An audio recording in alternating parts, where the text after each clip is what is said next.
I'm 87 years old, and I just blew up my family. Honestly, I've never felt more alive. My hands are shaking right now, but it's not from age.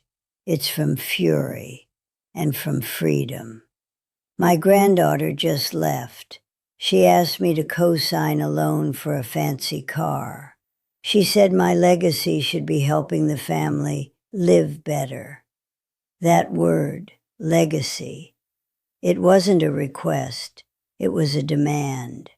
It snapped the last thread holding my old life together. Let me tell you what happened. It started a lifetime ago. I was born in 1937. My mother was the blueprint. Her happiness was a ghost we chased by being quiet, by being helpful, by being small. Love had conditions. I married Robert at 20, not from wild passion. He was steady. It was the next correct box to tick. The rule was simple. A woman's worth was her service. I built my own cage, and I built it with a smile. Then the children came. David first, then Susan. Robert worked, I mothered. I was the endless reservoir. Band-aids, lunches, forgotten permission slips, soothing words for Robert's work stress. I absorbed every worry to keep the house calm. When Susan cried over a friend, I swallowed my own loneliness to hug her. When David failed a test, I tutored him. I ignored the tired ache in my bones. My name faded. I became the safety net. No one ever asked if the net was fraying. The first real crack? David turned 25. He wanted a house. Robert said it was too soon, but David's disappointed face was a weapon. He said, "Other parents help." We gave him money from our retirement fund, not a loan, a gift. That set the tone. Susan followed a year later, a bad breakup. She needed to reset with a trip to Europe. We paid. Robert just sighed and said, "It's what we do." I felt a cold sliver in my chest. We weren't helping. We were paying for a lack of grit. That cold feeling turned to ice when Robert died. His heart attack was sudden. I was 72 and alone. The grief was a weight, but their expectations were heavier. I was the only pillar left. David's business stumbled. "Mom, can you cover payroll?" Susan's divorce was messy. "Can the kids and I stay with you just for a while?" My home wasn't mine anymore. It was a crisis center. My savings bled out to fix their problems. In their eyes, I wasn't their mother. I was a resource. The safety net had become a trampoline. They jumped. I was the hard landing. Then they called a family meeting. David, Susan, their spouses, all in my living room. David had a spreadsheet. My house, paid off, was my greatest asset. A reverse mortgage could release fun money for everyone. Trips, a new kitchen for Susan, an investment for him. They'd already talked to a broker. The air left my lungs. This wasn't a request. It was a liquidation plan. Susan patted my hand. She said, "We'll handle everything, Mom. You shouldn't worry." I looked at their eager faces. I saw a board of directors. I was the failing company they were cashing out. I said I'd think about it, but I was already planning my escape. That night, I didn't sleep. I did an audit of my life. 87 years. What was mine? The memories were all their milestones. My energy was their fuel. My money, their buffer. I found an old journal. An entry from 1965 said, "Wanted to take a painting class. David has croup. Maybe next year."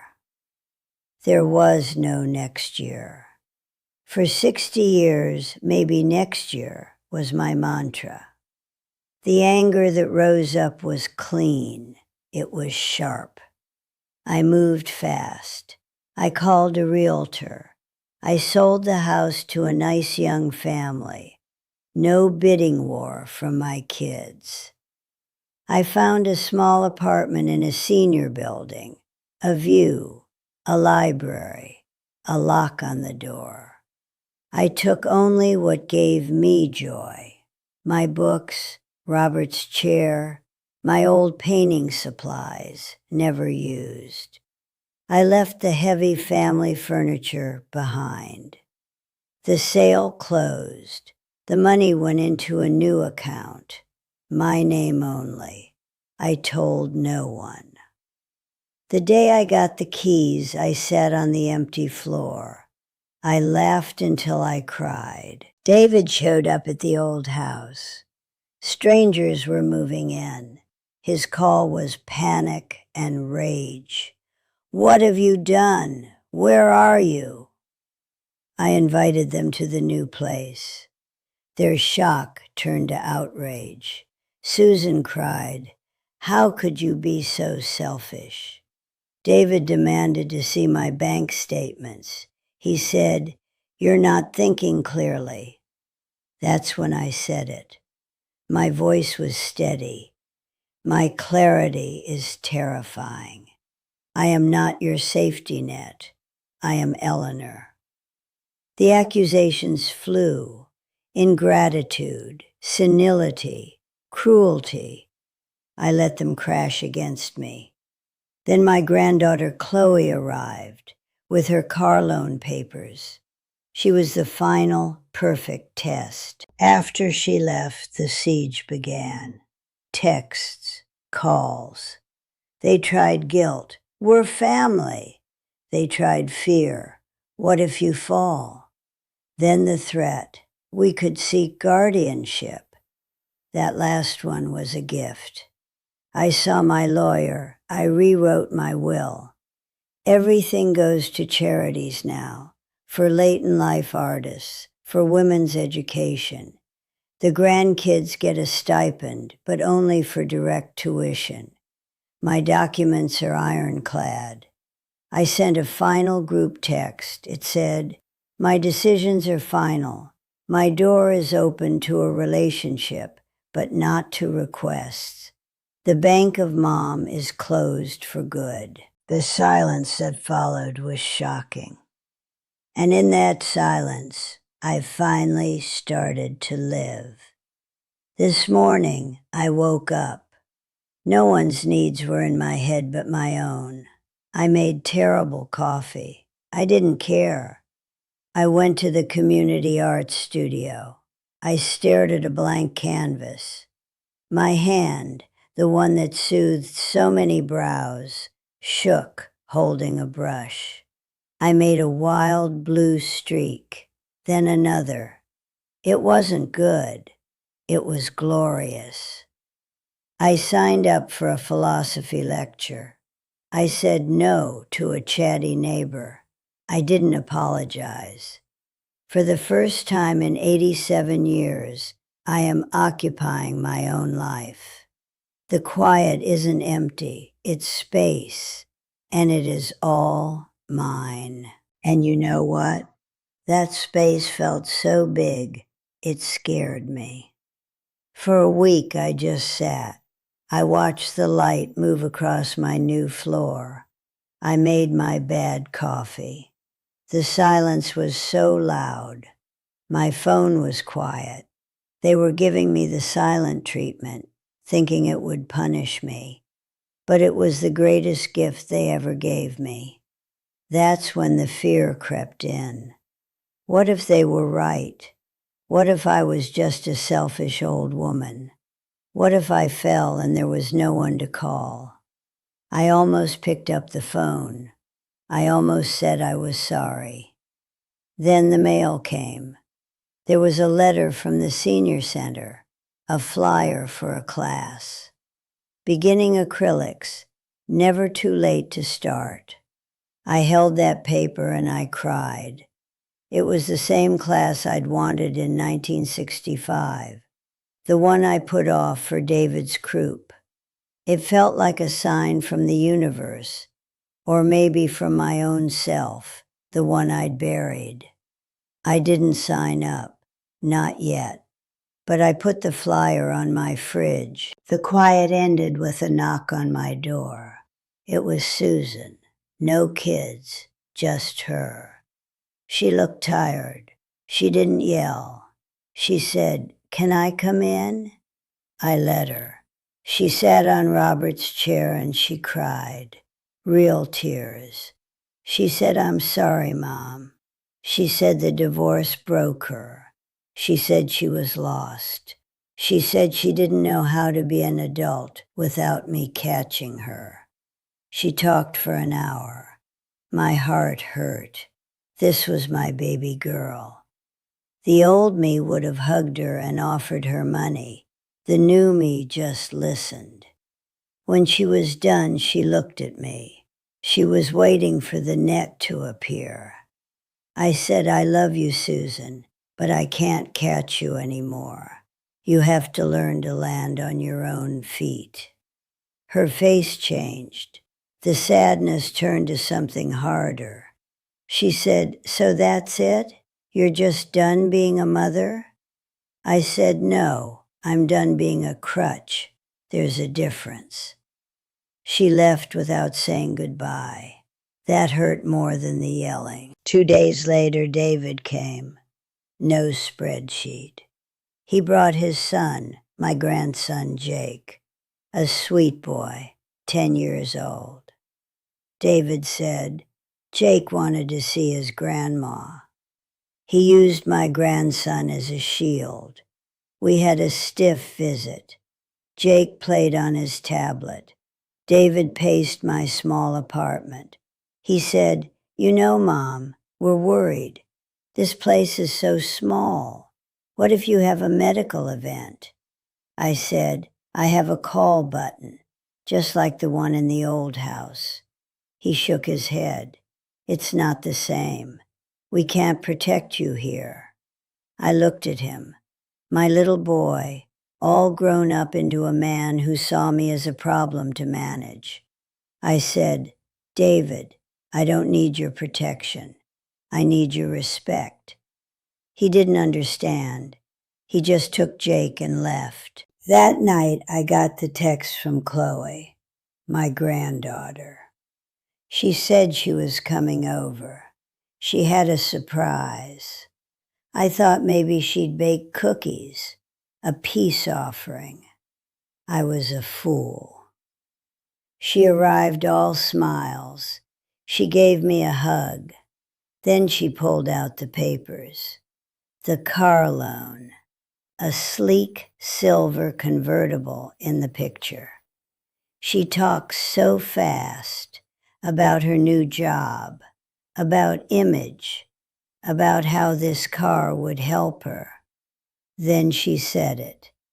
"Your legacy should be about helping us live better, Grandma. It's an investment in the family." She pushed the paper toward me. The cosign line was blank. She held out a pen. I looked at her bright, entitled eyes. She was so sure. She had watched her parents. She had learned the lesson perfectly. Ask Grandma.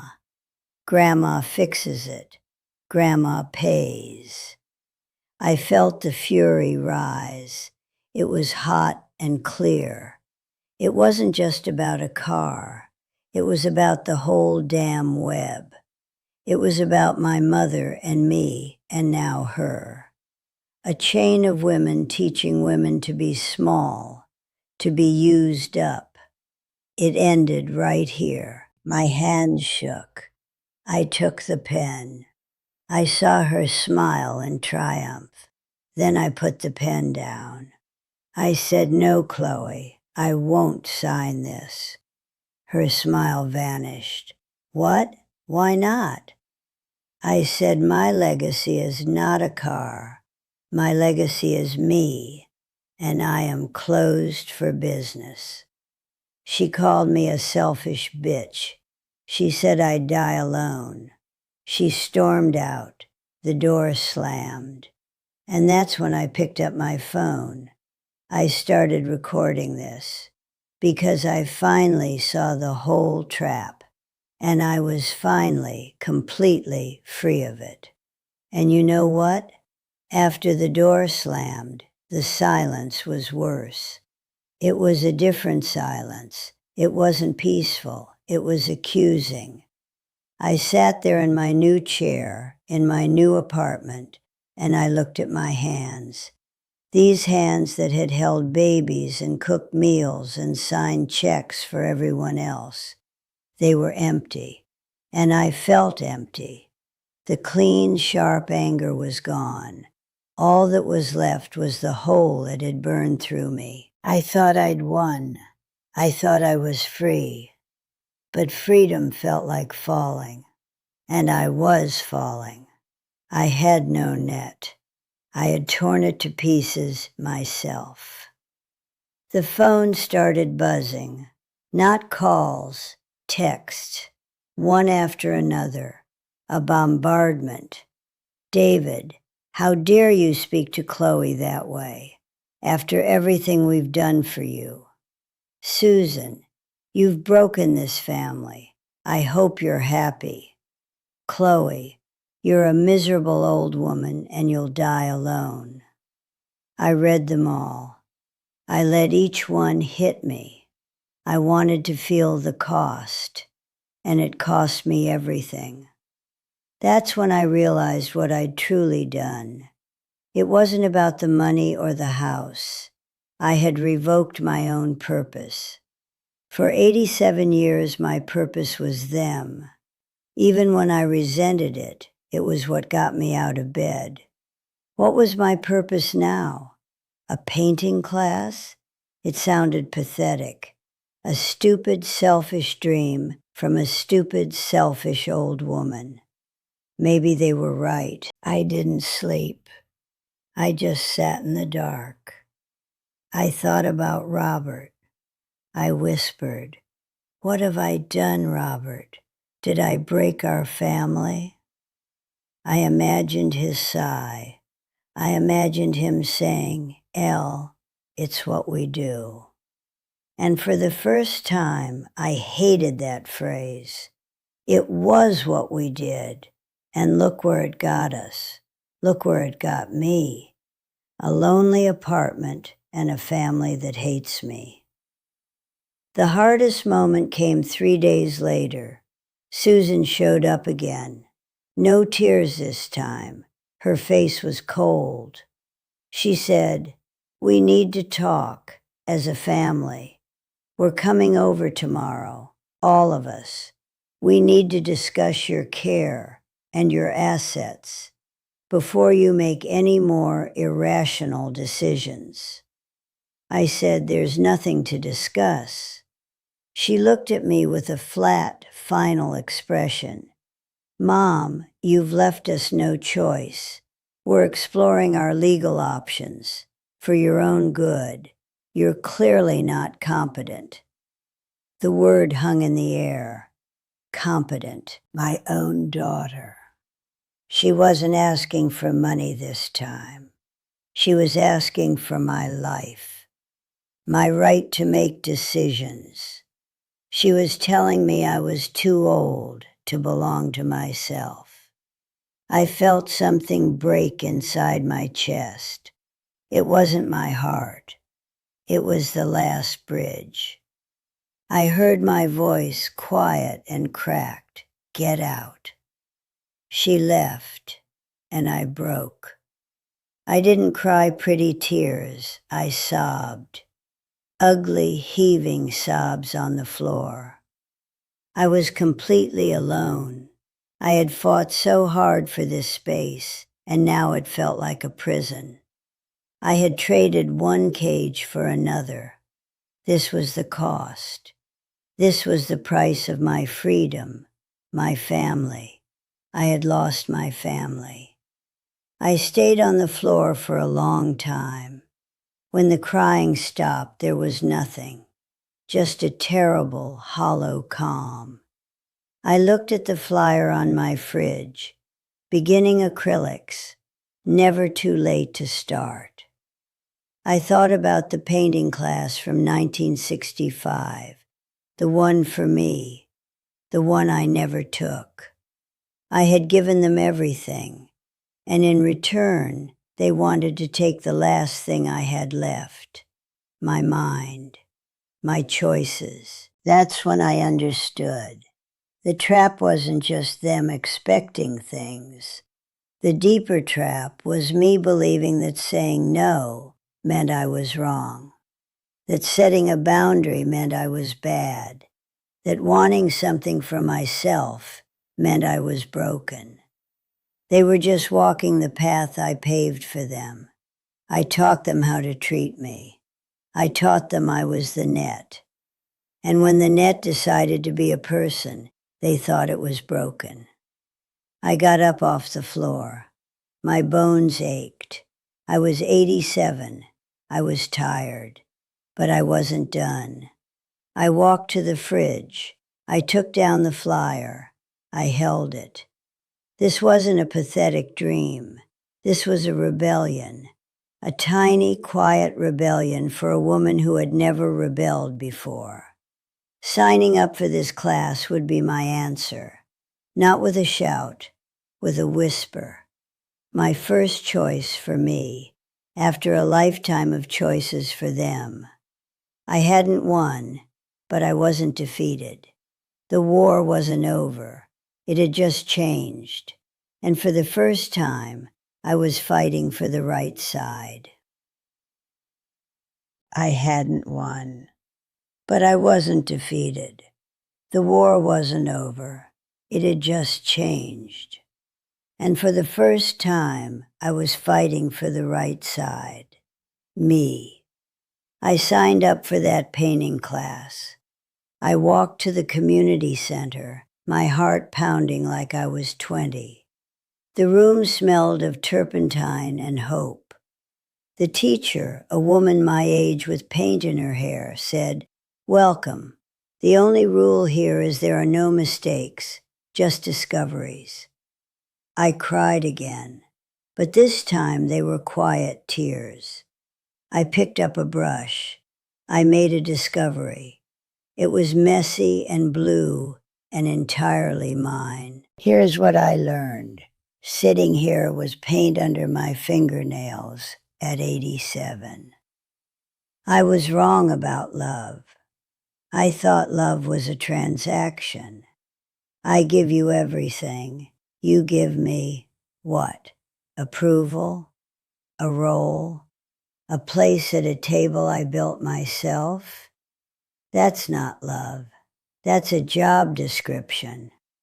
Love doesn't keep score. But real love also doesn't bankrupt one person to fund another. I looked at my children's faces when they asked for money, and I saw my own reflection. I had taught them that my love had a price tag. That was my mistake. I should have taught them that my love was infinite, but my wallet was not. That my time was precious, not just available. I confused support with salvation. I thought being a good mother meant preventing every fall. But how do you learn to walk if you never skin your knee? I subsidized their stumbles, and in doing so, I robbed them of their resilience. And I robbed myself of everything. So here is my advice, for what it's worth, from an old woman in a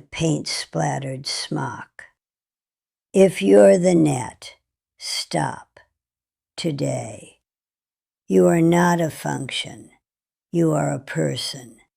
Your worth is not measured in what you can provide, but in who you are. Start small. Say no to one thing. Just one. A request that makes your stomach clench. Say it kindly, but say it. I can't do that. Don't give a reason. Reasons are just invitations to negotiate. See how the sky doesn't fall.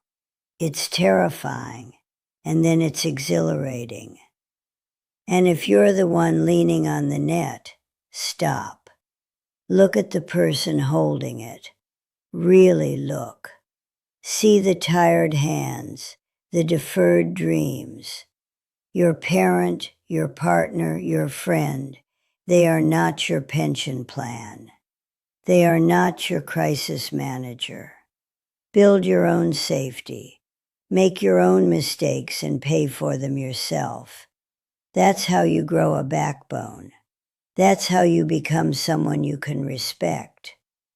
True love is wanting the other person to be free and full, not useful and drained. Do I have hope? Yes, but it's a quiet hope. It's not that my family will come around. Maybe they will, maybe they won't. The hope is that I finally came around to myself. I have maybe a few good years left, maybe only months. But this now is enough. This morning, this canvas, this terrible coffee I made for myself, it is a whole life finally lived. The quiet in my apartment is not loneliness, it's peace. It's the sound of my own thoughts after a lifetime of listening to everyone else's. You still have time. Don't wait for a breaking point. Don't wait until you're 87 and furious. Your maybe next year is today, and that's why I'm telling you this. Not for sympathy, but for solidarity. If this story echoes in your bones, do something about it. Start by sharing it. Maybe with someone who needs to hear it as much as you did. Leave a comment below and tell me one small thing you've put off for yourself. That painting class, that book, that quiet walk. Let's make a list of our maybe next years and promise each other we'll start. Turn on notifications for this channel. I'm not done talking. I've got 87 years of silence to make up for, and I have stories about Robert, about the dreams I boxed away, about the sheer stunning joy of my first terrible painting. Subscribe so you don't miss the next chapter, because believe me, I'm just writing my first one. One where love means wanting each other to be whole, not just helpful. Now, if you'll excuse me, my canvas is waiting, and so is yours. Go pick up your brush.